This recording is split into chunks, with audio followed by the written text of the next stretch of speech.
The media suggests that President Trump is cruelly tearing children out of the arms of their illegal immigrant parents. Harvard goes racist, and some leftist columnists celebrate Father's Day by saying fathers are unnecessary. I'm Ben Shapiro. This is The Ben Shapiro Show. All right, so we have tons to get to today. I mean, there is a lot happening, and we are going to get to all of it in just 1 second. First, I want to say thanks to our sponsors over at FilterBuy. So, I'm just going to put this out there. I suspect that you are not sitting around thinking about your air filters because, let's face it, that's not the most interesting topic. But the reality is that if you're hacking up a lung or you're feeling unhealthy at home, maybe one of the reasons is because you haven't replaced your air filters in forever. I know that we hadn't replaced our air filters in forever until we went to FilterBuy, and FilterBuy made sure that we did, and the air is just that much better. According to the Department of Energy, the most expensive utility for most Americans is their electricity bill. It makes up roughly 9% of their annual housing expenditure. This number is aggravated depending on where you live. Take California, we actually get clobbered on energy bills. Well, adding insult to injury this allergy season has been one of the worst, further straining your system, so you can help lower all of these bills and make the air better by going to FilterBuy, America's leading provider of HVAC filters for homes and small businesses. They carry over 600 sizes. If you're one of those difficult people, they can even make custom filters just for you. Plus, they ship free within 24 hours. And if that isn't enough, all of this is manufactured right here in the United States, so you have no excuse. And set up auto delivery so you don't have to worry about checking those air filters on a regular basis. Instead, they just arrive when they're supposed to arrive, plus you save 5%. Save money, save time, breathe better with FilterBuy.com. I know I do. That's FilterBuy.com, FilterBuy.com. Tell them Ben sent you, and we use it here at the Daily Wire offices. I use it at my house as well. FilterBuy.com, FilterBuy.com. Plus, just wanted to make clear to you that our next episode of The Conversation is coming up tomorrow, Tuesday, June 19th, 5:30 p.m. Eastern, 2:30 p.m. Pacific, in which all of your questions will be answered by me, Ben Shapiro, with our host, Alicia Krause. Our live Q&A is available on YouTube and Facebook for everybody to watch. Only subscribers get to ask questions over at dailywire.com. Check out our pinned comments on this video for more information. So go check that out right now. Alrighty, so the big news of the day is that apparently Donald Trump hates children. Now, if you're on the left, this comes as no surprise because you always thought that Donald Trump hated children, right? That's not a giant shock, but the reality is that Donald Trump supposedly is a guy who wants to remove children from the arms of their parents as those parents cross the border illegally. So you're coming across the border to make a new life for yourself, and you've brought your child, and you're picked up by ICE, and they cruelly take those children and they rip them away from you. They take the children and they rip them away from you. Okay, there is only one problem with all of this. Okay, there's only one problem with all of this. This is just not the case. Okay, the reason I say this is just not the case, I'm going to go through the actual applicable law here so that you know what it is that is going on. Okay, the reality is that the law requires that if you cross the border illegally and we arrest you for it, that your children cannot stay in custody with you. Okay, that's just the way it is. Okay, the way that it is according to the law. Okay, and that is a 2008 ruling from the Ninth Circuit Court of Appeals. According to the law, you are not allowed to take the children and leave them with their parents in custody. Okay, so the Ninth Circuit Court ruled that non-detention of minors applies to accompanied illegal immigrants. The reason this happened is there was an agreement, it's called the Flores Agreement, back from the 1990s, in which the federal government was sued, and they came to a federal settlement, and the federal settlement said that when unaccompanied illegal children come across the border, they have to be released, remanded into the custody of some sort of parental figure or guardian in the United States. And then the Ninth Circuit Court of Appeals in 2016 ruled that those children actually had to be released, whether or not they came with a parent. So you come across with mommy and daddy, we still cannot keep you in custody for a long period of time. We still have to release you ASAP. Now, the problem with this is this has created a spate of headlines that Donald Trump, because he is more strictly enforcing border laws, that because he is doing that, this means that that he is somehow separating the children from their parents. Again, it is by operation of law that the kids are removed from their parents. It is not Donald Trump decided, I want to remove children from their parents, and therefore I'm cruel and nasty, and that's what I want to do. That's not how any of this works. Rich Lowry has a good column making all of this clear. He points out in his column at National Review today, the Trump administration is not changing the rules that pertain to separating an adult from a child. Those remain the same. Separation happens only if officials find that the adult is falsely claiming to be the child's parent, or is a threat to the child, or is put into criminal proceedings. And it's the last that is operative here. The past practice had been to give a free pass to an adult who is part of a family unit. The new Trump policy is to prosecute all adults. The idea is to send a signal that we are serious about our laws and to create a deterrent against reentry. Illegal entry is a misdemeanor. Illegal reentry, however, is a felony. When a migrant is prosecuted for illegal entry, writes Rich Lowry, he or she is taken into custody by the U.S. Marshals. In no circumstance anywhere in the United States do the marshals care for the children of people they take into custody. The child is taken into the custody of HHS, that's Health and Human Services, who cares for them at temporary shelters. The criminal proceedings are exceptionally short, assuming there is no aggravating factor such as a prior illegal entity or another crime. The migrants generally plead guilty, and they are then sentenced to time served, typically all on the same day, although practices vary along the border. After this, they are returned to the custody of ICE for deportation. If the adult then wants to go home, in keeping with the expedited order of removal that is issued as a matter of course, it's relatively simple. The adult is reunited quickly with his or her child, and the family returned home as a unit. In this scenario, there is only a brief separation. When it does become more of an issue is when parents start claiming asylum. If you claim asylum, adults are going to be detained longer, and the law is that you are not allowed to hold children for longer than 20 days in custody. And that's the Flores consent decree. A ruling by the Ninth Circuit extended the 20-day limit to children who come as part of family units. So even if you would like to hold a family unit together, even if you want the kid to stay with mommy and daddy, you cannot by operation of law. You are forbidden from doing so because the Ninth Circuit Court of Appeals wanted to make it less appealing for the government to keep families in custody. They wanted all of these families released into the general population in the United States. Rich Lowry writes, the clock ticking on the time the government can hold a child will almost always run out before an asylum claim is settled. The migrant is allowed 10 days to seek an attorney. There may be continuances or other complications. This creates the choice of either releasing the adults and the children together into the country, pending the adjudication of the asylum claim, or holding the adults and releasing the children. If the adult is held, HHS places the kid with a responsible party in the U.S., ideally a relative. Even if Flores didn't exist, the government would be very constrained in how many family units it can accommodate. ICE only has about 3,000 family spaces in shelters. It is also limited in its overall space at the border, which is overwhelmed by the ongoing influx. So family units can go home quickly. All they have to do is not plead asylum, and they can all go home together.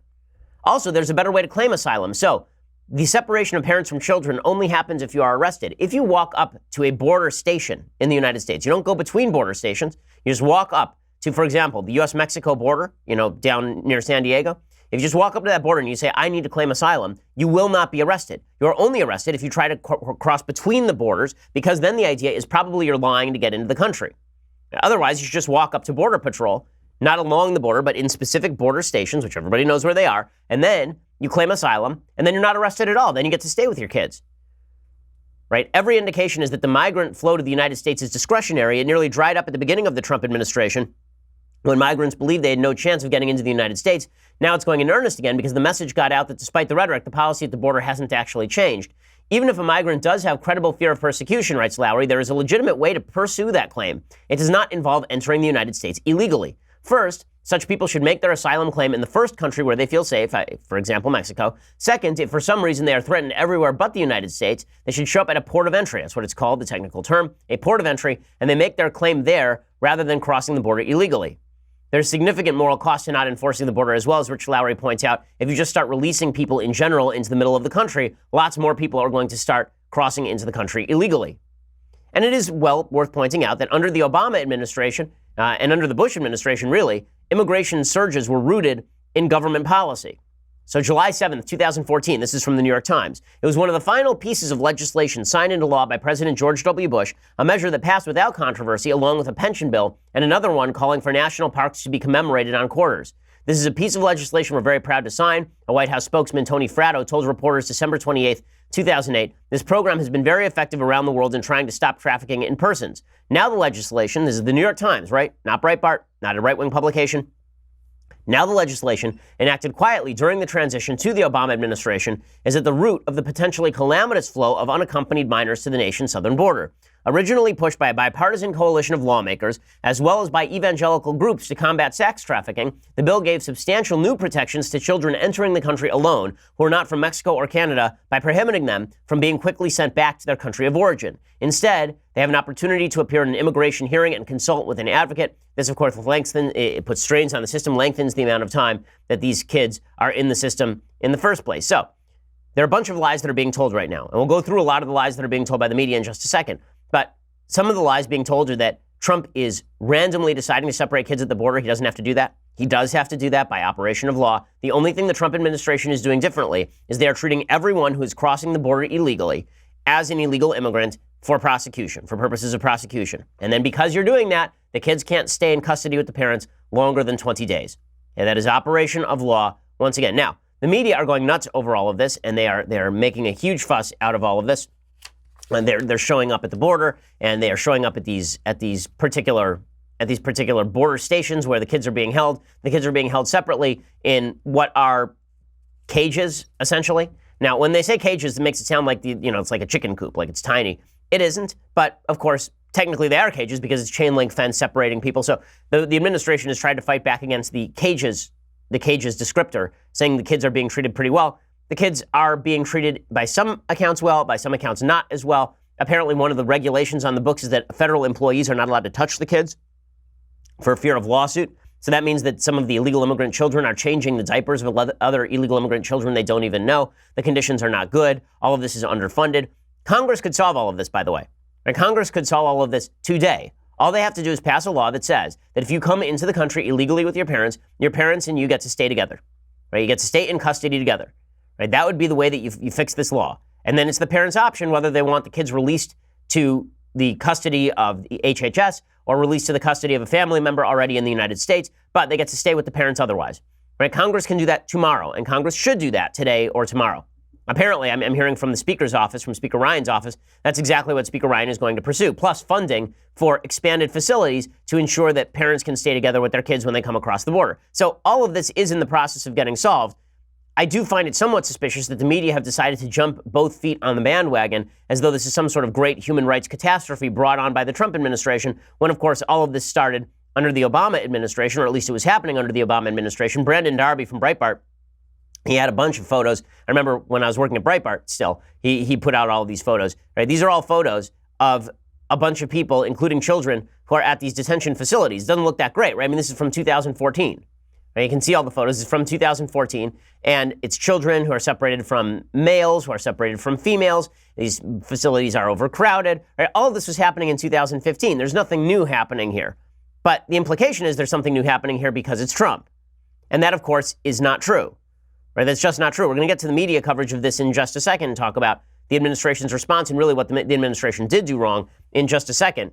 First, I want to say thanks to our sponsors over at Winc. So, all of this makes you want to drink, doesn't it? I mean, politics is not the kind of thing that makes you want to be sober. But the reality is that if you just want to kick back at night and have yourself a nicer evening, well, that's what Winc is for. Well, we've all taken time to wring ourselves out from the holiday parties halfway through the year, and you deserve Winc. Winc makes it easy to discover great wine. Winc's Wines Expert select wines matched to your taste, personalized for you, shipped right to your door, starting at just $13 a bottle. There's nothing like coming home to a box of delicious Winc wine selected just for you. So here's the way it works. You go to the Winc Palate Profile Quiz, and you answer a bunch of simple questions that nobody would ever seek to ask you, really. Like, how do you like your coffee? Or do you like blueberries? And then Winc sends wines curated directly to your tastes. The more wines you rate, the more personalized your monthly selection. So it's like Netflix, except for wine. Each month there are new delicious wines. Their insanely popular Summer Water Rosé is making the rounds right now. No membership fees. You can skip any month. You can cancel anytime. Shipping is covered, and if you don't like a bottle they send you, they replace it with a bottle you will love. No questions asked. Discover great wine today. Go to trywinc.com/Ben. That's TRYWINC.com/Ben for $20 off. That's trywinc.com/Ben. And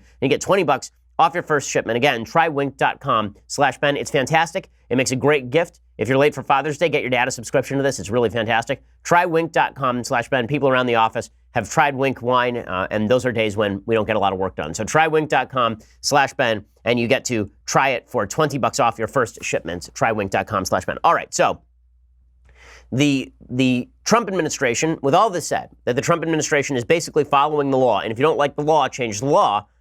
The Trump administration did do a couple of things wrong here. So the first thing they did wrong is they sent out Stephen Miller and John Kelly to say incredibly dumb things. So Stephen Miller, who's sort of the president's immigration guru, I know Stephen, I think Stephen's a nice guy, but Stephen made the big boo-boo of going out in public and saying that we want to use the separation of children from parents as a deterrent to prevent people from crossing the border. Okay, you should not be using the suffering of children as a deterrent to keep parents from crossing the border. That's not the way to do this. The deterrent to crossing the border is that you get sent back. It should not be that you take kids away from their parents. This causes psychological harm and psychological damage. It shouldn't be a situation, as we've heard from some of these reports, where the parents aren't even told that they're being separated from the kids, that the kids are sort of taken away, and then 2 hours later, the parents are told, oh yeah, by the way, you're not going to be able to see your kid again. Right? That kind of stuff is a problem, and that kind of stuff is frightening and should not be happening in the United States. To say that you're using that as a deterrent effect, that's a serious problem, and that should not be done. That's stupid. Jeff Sessions also came out, and he quoted the Bible. He said, listen, the Bible says that you should abide by the law. If you violate the law, you subject yourself to prosecution. And I would cite you to the Apostle Paul and his clear and wise command in Romans 13, to obey the laws of the government because God has ordained the government for his purposes. Okay, so again, I know Senator Sessions or Attorney General Sessions, and I think on some of his immigration policy, he's been exactly right. You probably shouldn't be grinning so broadly when you talk about separating families from their children.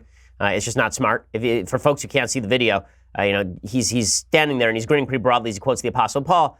Again, you don't have to do that. Just say, abide by the laws of this country. I mean, this is a very serious topic, obviously. Well, the Homeland Security Secretary Bridget Nielsen, Kirstjen Nielsen, she has come forward and she says that the reporters and by members of Congress, the reporting is not true on this, and she's correct. She says, this misreporting by members, press, and advocacy groups must stop. It is irresponsible and unproductive. As I've said many times before, if you are seeking asylum from your family, there's no reason to break the law and illegally cross between ports of entry.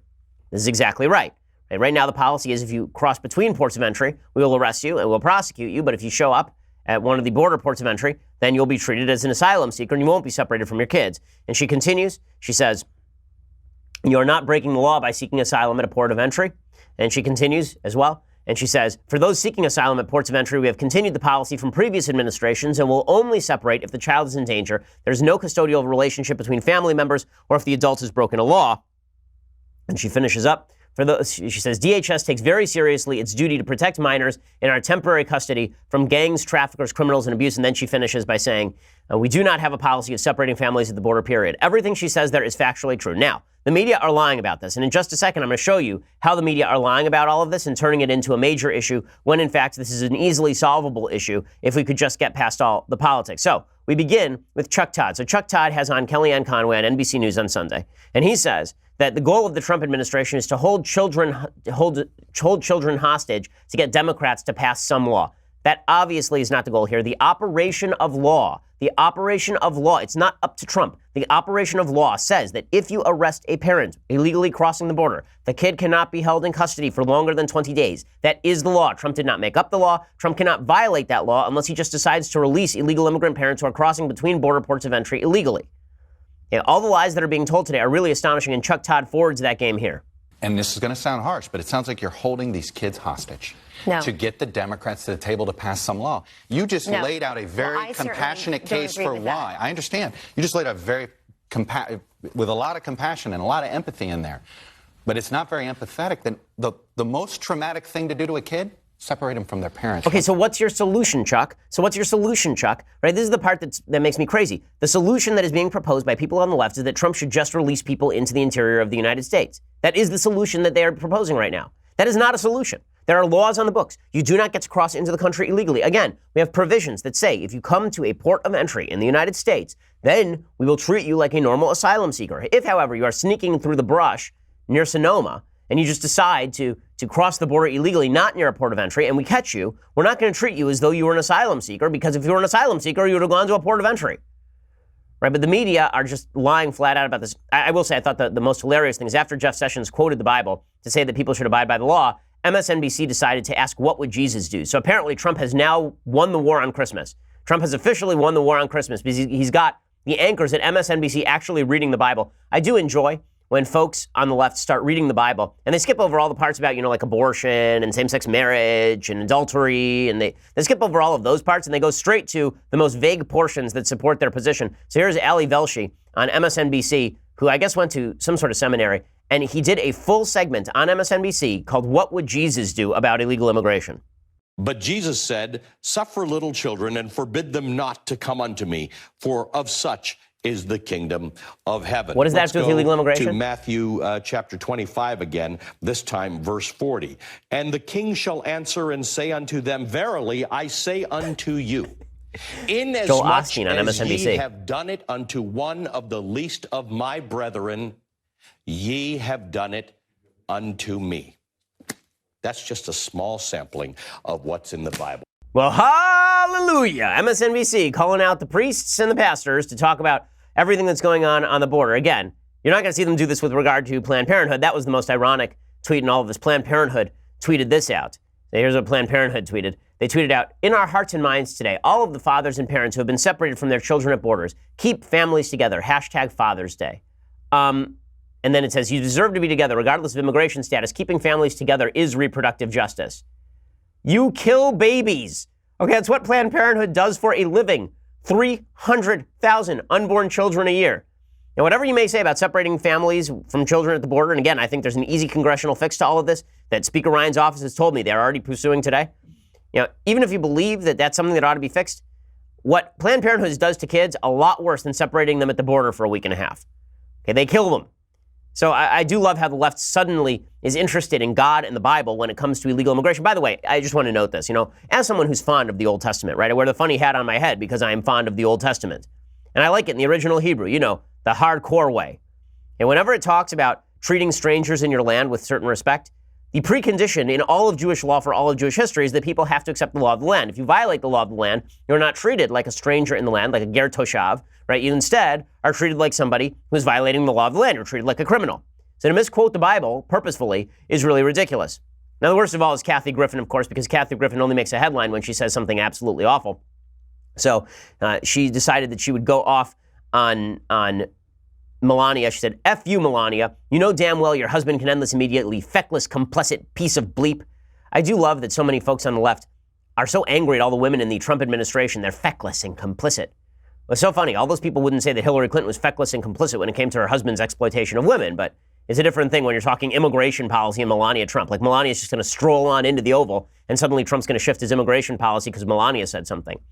Now, the routine that is making the most headlines today is Laura Bush has an op-ed today that we need to go through in just a second. Plus, you have a bunch of preening Democratic lawmakers I want to talk about. First, I want to say thanks to our sponsors over at Stamps.com. So right now you can get practically everything on demand, right? I get everything on demand. I get my entertainment on demand. I get products on demand. So why are you still taking trips to the post office to mail letters and packages? Doesn't matter how much you love the post office. It's pretty great. But the reality is that you can save a lot of time and money simply by staying in your office and going over to Stamps.com. You can access all the amazing services of the post office right from your desk 24/7 when it is convenient for you. You can buy and print official U.S. postage for any letter, any package using your own computer and printer. The mail carrier picks it up. You just click, print, mail, and you're done. And then go over to Stamps.com. You get a special deal right now. When you use promo code Shapiro, it includes $55 of free postage, a digital scale, and a 4-week free trial, which is pretty amazing. So go check it out right now. When you go to Stamps.com, before you do anything else, click on the radio microphone at the top of the homepage, type in Shapiro, that's Stamps.com,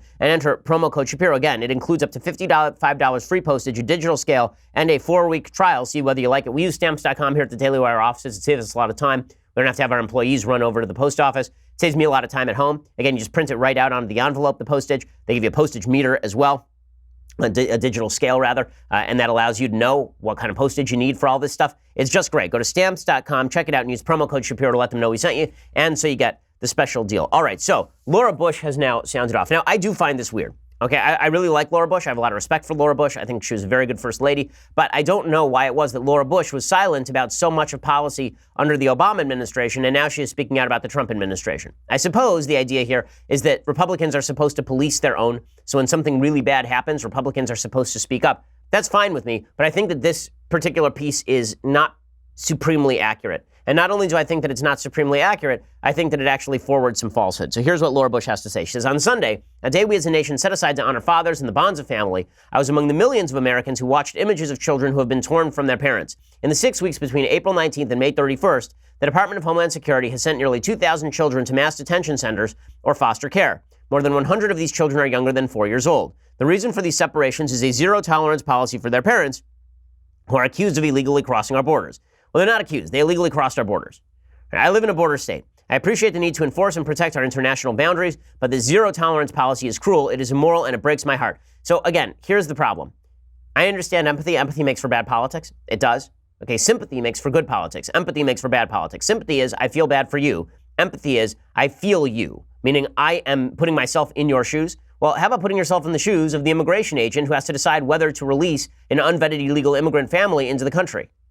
Okay, there are stories, by the way, of gangs who have been smuggling children across the border specifically for this purpose because they know that if they have a kid with them, they're more likely to be released into sort of general society. Now, that's a rarity, but it is happening.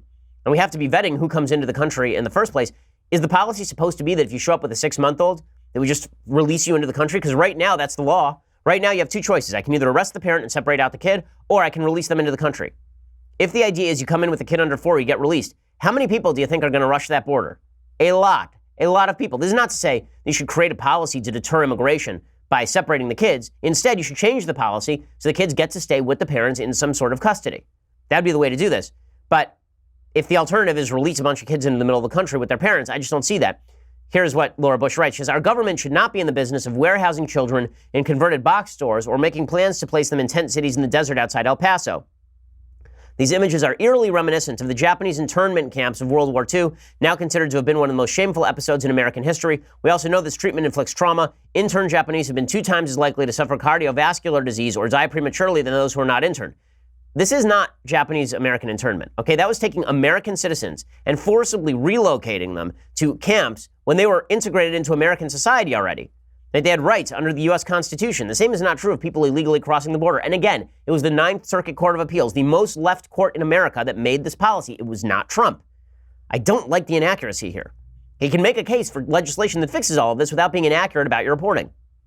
Laura Bush continues, Americans pride ourselves on being a moral nation, on being the nation that sends humanitarian relief to places devastated by natural disasters or famine or war. We pride ourselves on believing that people should be seen for the content of their character, not the color of their skin. We pride ourselves on acceptance. If we are truly that country, then it is our obligation to reunite these detained children with their parents and to stop separating parents and children in the first place. People on all sides agree our immigration system isn't working, but the injustice of zero tolerance is not the answer. I moved away from Washington almost a decade ago, but I know there are good people at all levels of government who can do better to fix all of this. It says in 2018, can we not as a nation find a kinder, more compassionate, and more moral answer to this current crisis? I, for one, believe we can. Yes, of course we can. But this starts by not being inaccurate about the state of the law. It starts by not being inaccurate about the state of the law. It also starts by not being inaccurate about illegal immigration and the cost of illegal immigration. Now, there's been a lot of talk about illegal immigration increasing crime rates. The data are mixed on all of that. There's been a lot of talk about illegal immigration and its effects on the economy. The evidence suggests that illegal immigrants are more of a drain on the economy than a help to the economy since they don't pay taxes. They pay, state sales tax, but that's about it. But it is certainly true that every crime that is committed by an illegal immigrant inside the United States is a crime that didn't need to happen. For example, over the weekend, authorities said 5 undocumented immigrants are dead following a chase involving Border Patrol agents on Sunday afternoon. Dimmitt County Sheriff Marion Boyd said the crash happened off Highway 85 in Big Wells at about noon. Boyd said agents were chasing the SUV when it lost control and overturned. The vehicle was traveling at more than 100 miles per hour when it crashed. 14 people were inside, including the driver and passenger. 12 immigrants were ejected.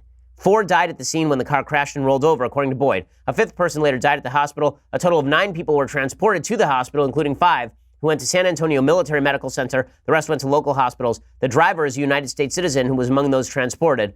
A Border Patrol agent observed 3 vehicles traveling one behind the other on FM 2664 and suspected a smuggling attempt was happening, the agency said in a statement. The agent was able to stop one of the vehicles and called out a description of the other 2. A second Border Patrol agent was able to pull over the second vehicle. The third refused to stop. The agency said multiple arrests were made in both vehicles. The passenger, also believed to be a U.S. citizen, is currently in custody. Boyd says they need a wall built in this area because this is a real problem in the area. Okay, so while there's a lot of talk about weakening immigration law, we ought to remember that a country worth its salt does have borders. Now, lawmakers are making hay while the sun shines here.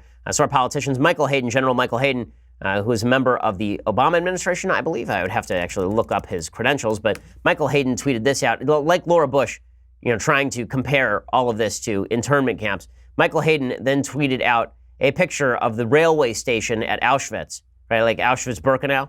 And he tweeted out, other governments have separated mothers and children. This is so insulting and so insanely stupid. I can't even tell you. It is bad enough to compare this to Japanese American internment camps because it is not similar. Okay, it isn't. But to compare it to the Nazis is just insane. He's a retired U.S. Air Force 4-star general. He's former director of National Security Agency and former director of the CIA is Michael Hayden. The fact that he thinks this just demonstrates the lack of knowledge at all levels of the American government. There was separation of children from parents at Auschwitz, and then both were gassed. Right? Then they gassed every child to death, and they gassed most of the mothers to death as well. That is not the same thing as we're going to put you in protective custody while we take care of your parents' asylum claim. Not quite the same thing at all. But it's just ridiculous. Again, all of this media coverage is ridiculous. All of it is unfair, and all of it is designed to elicit an emotional response when an emotional response may be merited. Right? You can see a reason for being emotional about all this stuff. What you can't see is lying about all of this.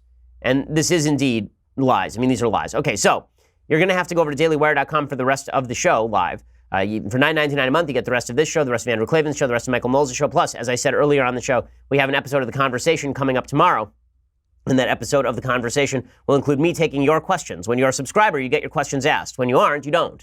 You just sit there in chastened silence as I answer the questions of others. If you get the annual subscription, you get this, the very greatest in leftist tears, hot or cold tumblers. It is just fantastic. It is magnificent. When I go to public events, I see people bring them with them. They cherish them. They treasure them. They put them in glass cases so that they're not harmed. That's how great these are. That's how much people love the tumblers. You get that for $99 a year, cheaper than the monthly subscription. So go check that out right now. Also, go check out our YouTube and our iTunes page. Please subscribe. Please leave us a review. We always appreciate it. We have another Sunday special that came out yesterday with Michael Shermer. You're really going to enjoy. And when you subscribe, you get that as well. We have another Sunday special next week. I'm trying to remember who we have next week. We'll get it to you tomorrow. Jason Whitlock. That's exactly right. I didn't remember how we were scheduling. So Jason Whitlock is next week. The former Kansas City Star columnist and sports columnist. We'll talk sports and everything else. So check that out as well. We are the largest, fastest growing conservative podcast in the nation.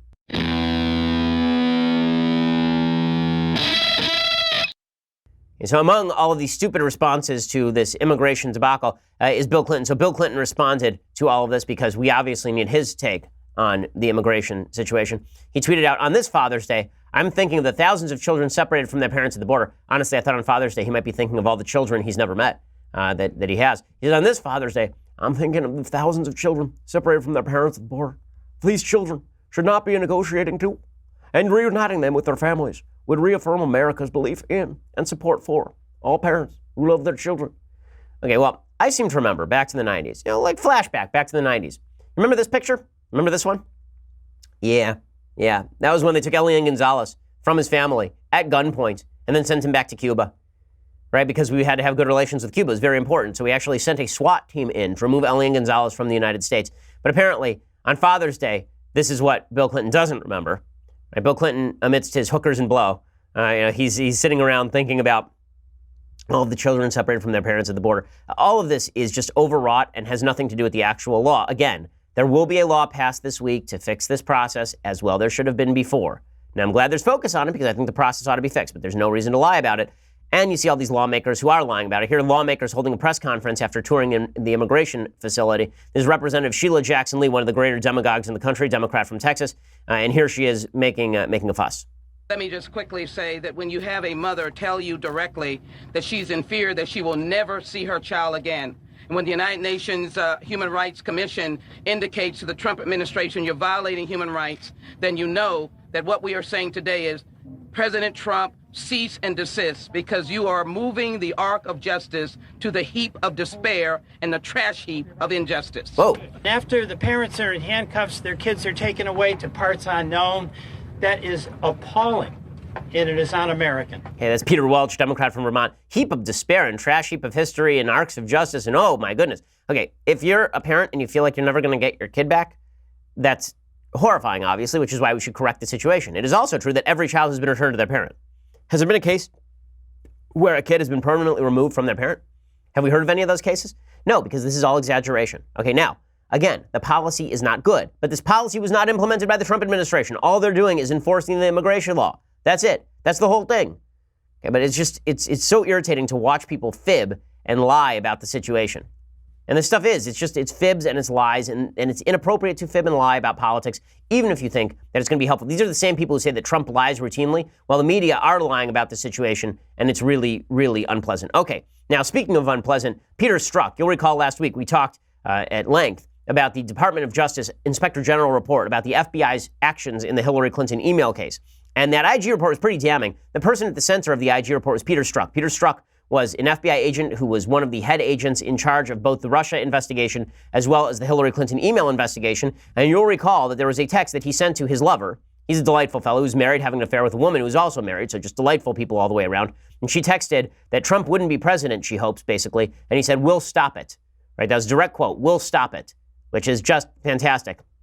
So now Strzok says that he will testify before the House Judiciary Committee without a subpoena. According to his lawyer, Eitan Goelman, he wrote the House Judiciary Committee Chairman Bob Goodlatte a letter obtained by Law and Crime. Quote, I've read press reports that you're initiating the process to issue a subpoena to Special Agent Strzok to testify before your committee. While you are, of course, free to continue pursuing this process, it is wholly unnecessary. Special Agent Strzok, who has been fully cooperative with the DOJ Office of Inspector General, intends to voluntarily appear and testify before your committee and any other congressional committee that invites him. So the reason that he's so eager to get in front of the committee, obviously, is because he can fib about all of this. He can just say, when I said we'll stop it, I mean all of the anti-Trump voters, right? That's really what I meant. Or when I said that I don't want Trump to be president, I didn't mean I was going to use my official auspices to do all of this. Or when I decided that I was going to delay the decision-making about Hillary Clinton's email investigation to pursue the Russian investigation, which is what happened between late September and late October, that when I made that decision, that wasn't politically motivated. After all, if I were politically motivated, I would release all this stuff to the press. He already said all this stuff to the DOJ, and the DOJ itself found some of this stuff non-credible. The DOJ itself said that it had problems with Strzok's story, that it thought that it cast really bad light on the FBI's actions in the Hillary Clinton email case. On Thursday, the DOJ's Office of the Inspector General blasted Strzok for his behavior amid the probes into Russia collusion and Hillary Clinton's emails. To say they were ambivalent doesn't quite capture their tone. On the one hand, investigators said they found no evidence tying investigative decisions to anti-Trump messages involving Strzok, according to lawandcrime.com. On the other hand, quote, when one senior FBI official, Strzok, who helped lead the Russia investigation at the time, conveys in a text message to another senior FBI official, Page, that, quote, will stop candidate Trump from being elected. After other extensive text messages between the two disparaging candidate Trump, it is not only indicative of a biased state of mind, but even more seriously implies a willingness to take official action to impact the presidential candidate's electoral prospects. This is antithetical to the core values of the FBI and the DOJ. Moreover, as we describe in Chapter 9, in assessing Strzok's decision to prioritize the Russia investigation over following on the Hillary-related investigative lead discovered on the Wiener laptop in October 2016, these text messages led us to conclude we did not have confidence that Strzok's decision was free from bias. So how's the lawyer fighting back? He says, well, Special Agent Strzok did not backburner inspection of the Wiener laptop in fall of 2016. Second, while Special Agent Strzok openly admitted he believed the Russia investigation was far more important to American national security than the Clinton email investigation, this conclusion is evidence of Special Agent Strzok's lucidity, not his bias. And so I guess Strzok is eager to testify because he's eager to grandstand about all of the Russian collusion that's supposedly going on. Now, again, there's been no actual evidence presented as of yet of anything beyond attempted collusion. Now, attempted collusion ain't great, but it ain't the same as actual collusion. Strzok wants to get in front of Congress. He wants to get in front of those cameras. It needs to happen, right? And here's the reality. No matter what he says, the left will claim that Strzok was acting in the best interests of the country, and the right will suggest, I think rightly so, that bias was taking place with regard to the Russia investigation and the Hillary investigation. Bottom line is this. Strzok is still working at the FBI. How he has not been fired is absolutely beyond me. It's absolutely beyond me. No other area of American government would you be allowed to get away with this. If you were a local police officer and there were a shooting and they found in your messages, text messages about the person that you shot, then about how you were eager to watch that person die, right? Presumably you'd be prosecuted. Okay, Peter Strzok basically did that with regard to the Trump investigation, and we're all supposed to pretend that it didn't happen? Yeah, that's ridiculous. Okay. Now, meanwhile, speaking of ridiculous, there's a lot of talk on college campuses these days about structural bias, about racism, institutional racism. Well, now it turns out that Harvard University is institutionally racist. So a group that is suing Harvard University is demanding that it publicly release admissions data on hundreds of thousands of applicants, saying the records show a pattern of discrimination against Asian Americans going back decades. The group was able to view the documents through its lawsuit, which was filed in 2014, and challenges Harvard's admissions policies. Basically, what they found is that Harvard kept saying over and over and over that all Asian applicants were not good leaders, basically. And they said that they were not good leaders or they had personal flaws, and that's why they couldn't be admitted despite higher test scores. And what you see is a bevy. So the Caltech, I saw a fascinating chart over the weekend. Caltech admits people simply on the basis of scores and on the basis of grades. And what you saw is that the number of Asian Americans at Caltech has been increasing dramatically over the past 20 years. Right? It started off at a certain level, and then it rose dramatically to the point where it is now, and it looks like a straight line up, basically. It's an arithmetically increasing line. Well, if you look at the levels at Harvard, what you see is a boost in the 80s of Asian American people attending Harvard, and then it flattens out, and it's stayed flat ever since the 90s. And the same is held true at Yale, and the same is held true at NYU, and the same is held true at most major college universities, which suggests that there is racism going on. It's just the racism is coming from the left in the form of admissions bias to prevent Asian Americans from getting into schools. You want to talk about institutional racism? We should be talking about institutional racism on the part of these universities. Now, in other news, on Father's Day, It's a good time to celebrate fathers. The good news is that the left has decided that fathers are useless. Noah Berlatsky is a columnist for NBC News, and he writes for their Think page, this Father's Day, men are experiencing a crisis of masculinity. The solution? More feminism. Yeah, that's probably it. Yeah, that'll probably fix it. Tell your boy that he ought to wear a tutu. That's probably going to fix it. Or tell your boy, don't rape. That's probably going to fix this thing. It's not that you need men modeling better behavior. What you really need is men preaching the messages of Gloria Steinem. That's definitely going to solve things. Here's what the piece says. We are experiencing a crisis of masculinity. That's the claim of Canadian psychologist and self-help author Jordan Peterson. Peterson argues that feminism and policies like no-fault divorce have destabilized traditional family and social structures. As a fix for this, Peterson recommends a variety of things, including enforced monogamy, a solution that implies men are oppressed due to lack of consensual sex. Okay, first of all, that is a lie that we have talked about on the show before. Jordan Peterson, when he says enforced monogamy, he does not mean government-enforced monogamy. He means a societal standard that promotes monogamy, which I thought feminists would be for in many cases, so that men wouldn't be scumbags cheating on them on a routine basis. Hey, Peterson's claims have been broadly criticized, but he does have his defenders as well. He's often argued that the crisis of masculinity has been caused by feminism, which has led to evolving norms generating confusion and mixed signals, in the words of Kathy Young writing in the LA Times. Feminism has sent men adrift. They're no longer sure how to be men, and as a result, they are struggling economically and psychologically. Well, that is kind of true. But here's what Noah Berlatsky says. He says, men experience violence and oppression because norms are not changing. And it is in general powerful men who enforce these unhelpful and sometimes dangerous masculine expectations, not tyrannous feminist women. As one example, consider male suicide rates. Men are victims of 3/4 of suicides in the United States. This isn't because feminists have successfully carried out a campaign to keep men from having sex. Rather, male suicide rates are tragically high because of traditional, stereotypical standards of manliness. Well, that's idiotic. Okay, if that were really the case, if you really believe that it was traditional standards of stereotypical masculinity, then why exactly has male suicide increased? Right? If the standards were the same 50 years ago as they are today, you would expect the suicide rate to be the same 50 years ago as it was today. It isn't. But Noah Berlatsky has an idiotic point to make, and here's his idiotic point. Our culture tells men they are supposed to be emotionally and physically strong and self-contained. It is not surprising, therefore, that men are less likely to seek medical help for mental health problems. Oh, that's it. That's it. It's that men won't go to the doctor. That's why they're dying in higher numbers. Sure, they didn't go to the doctor 50 years ago, but it's that they won't go to the doctor now. Encouraging boys not to cry is dangerous. Encouraging boys to love guns is even more so. Okay, again, loving guns has been part of male culture for as long as guns have been around. And encouraging boys not to cry?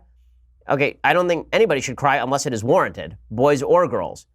And then he talks about gender expectations and stereotypical views of men. Mass incarceration disproportionately affects black people and people of color, but it also and relatedly affects men. Well, no, it turns out that men have always gone to prison at higher rates because men are more aggressive biologically. So in order to get to this idiotic point, basically, Noah Berlatsky has to suggest that the only thing that has changed is that men have become worse, which is stupid and untrue. And the only thing that has changed is that societal standards have changed, and this is making men more unhappy in certain ways. And maybe we should take a look at those societal standards and determine whether they are useful or not, or whether they are counterproductive or not. Okay, time for some stuff I like and then some stuff I hate, and then we'll do a Federalist paper. So, thing I like today. I get a lot of questions about what kind of Jewish literature is worth reading. There's an excellent book I finished over the weekend by Micah Goodman. This came out in Hebrew in Israel. It's been translated now. It's called Maimonides and the Book That Changed Judaism, Secrets of the Guide for the Perplexed. It really is a sophisticated take on Guide for the Perplexed, which is a very difficult book to read unless you know it's Aristotelian philosophy and teleology. And you've read some Plato. It's a very complex book. Leo Strauss, who's one of the great philosophers of the 20th century, has about 500 pages of essays on the Guide for the Perplexed. Well, Micah Goodman breaks it down in very user-friendly fashion. The book's only about 240 pages, something like that. Really worth a read. Micah Goodman's Maimonides and the Book That Changed Judaism. So if you're interested in sort of a good take on what Judaism constitutes, this is a pretty good primer on some basic philosophy in Judaism. It's definitely worth the read. Okay, other things that I like. So this was hilarious. So Jimmy Kimmel was criticizing Ted Cruz. And Ted Cruz challenged Jimmy Kimmel to a game of basketball.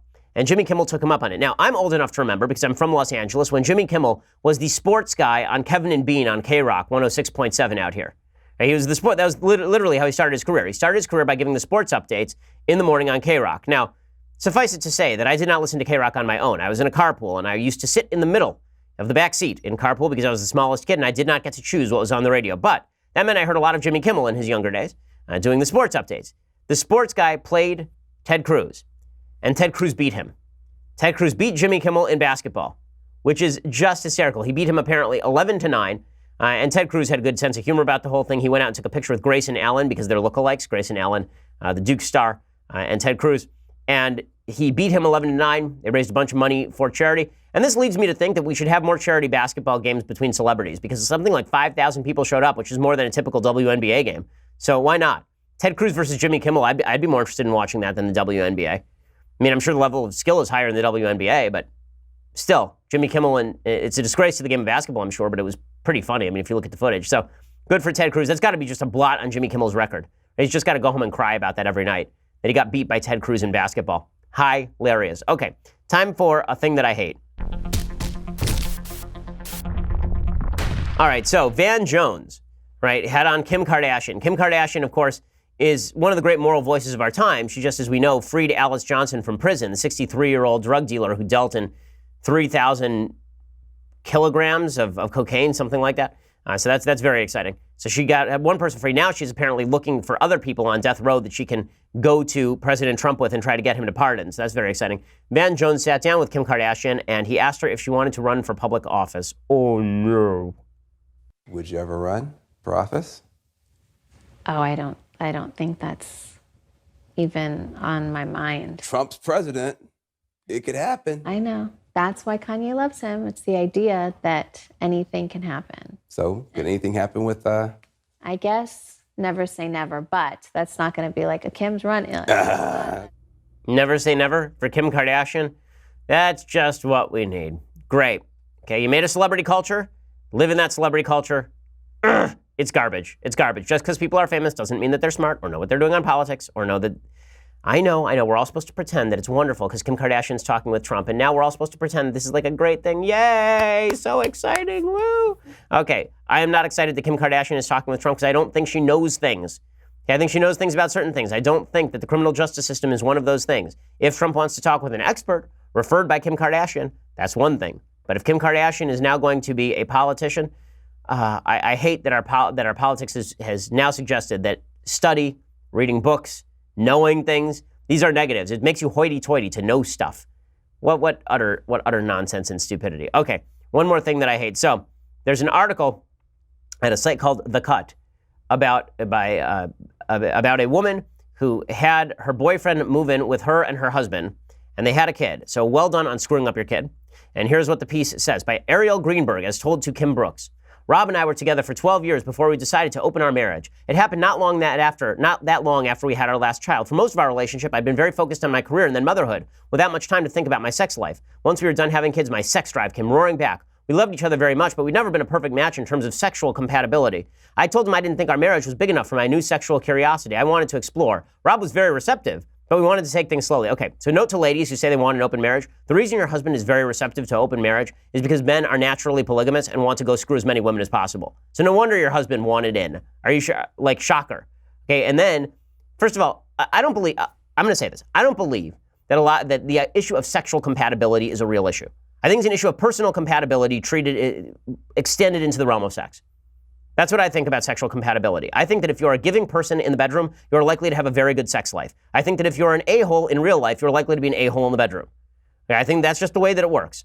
I think that if two people love each other and they give to each other, they will have a very good sex life. If not, they'll have a garbage sex life. This issue of, we love each other and really giving, we're great in every other aspect of life, but just in the bedroom, we're really bad together. I think you're doing something wrong. I think you're doing something wrong, and I blame you. Okay, I don't blame it on, you have exquisite sexual taste, and now I need to go out and explore the world and do the Cirque du Soleil tour of sex. I just don't buy it. I think it's because you're not working hard enough on your relationship.